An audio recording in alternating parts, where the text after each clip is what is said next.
Gusto niyo bang malaman kung paano natin pagandahin ang lupang pagtataniman natin?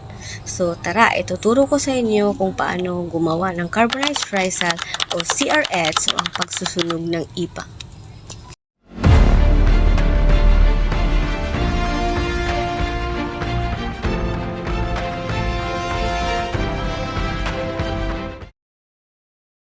So ito guys, gagamitin natin to sa sa yung labasan ng usok, yung simburyo sa Ilonggo ng carbonized rice hull. So butas-butasan lang dito sa gilid. Ayan o, butas-butasan lang natin sa gilid. Sa gilid.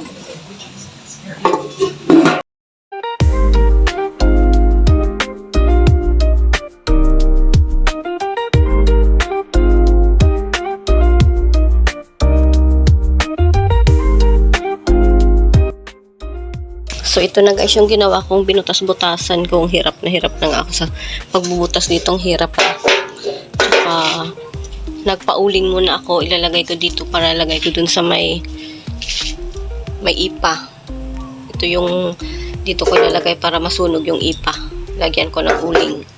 Sinsa niya guys kasi may sakit ako. Sakit ng lalamunan.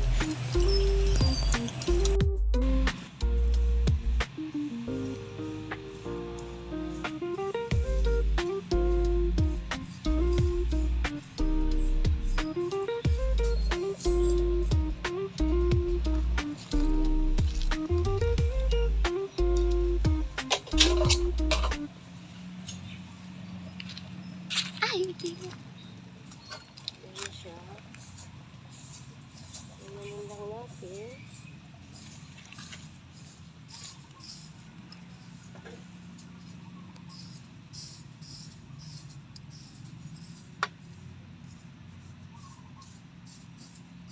Ayan, umuusok na. Usok-usok na. Ano, mama? Kaya pinang papel.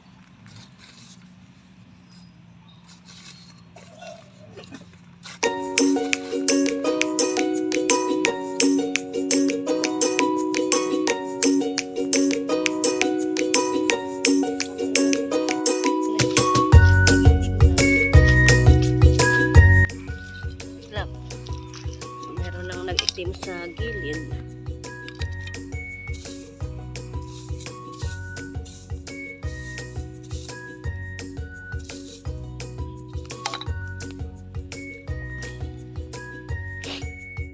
So ito guys, parang malapit na siya. So ayan, malapit na siyang mag-block lahat. Paubusin na natin mag-block para okay na siya. So ayan.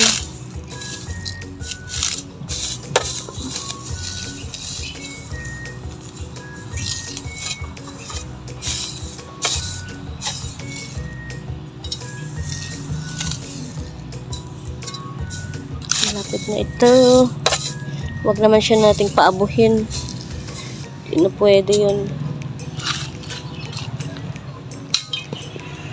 Pwede na to. Sa hanguin na natin, ayan, nag-block na siya. So, hindi na natin siya hintayin pang mag-block yung iba kasi baka mag-abo. Hindi na yun pwede. Dapat na yung buo pa yung niya.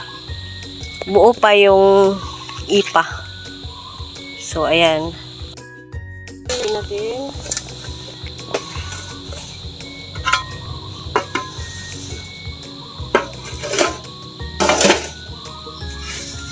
Oh, diba? Ang ganda. Diba? Black na black siya. Diba? Yan. So, perfect! Sama man ako, di ba? Perfect.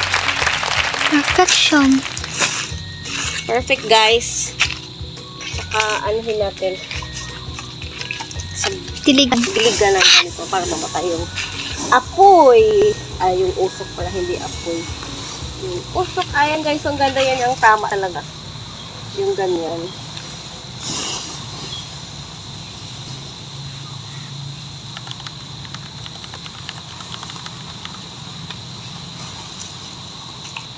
Perfect guys, perfect. Tingnan niyo oh. Oh, ba? Oh. Itim na itim, walang abo.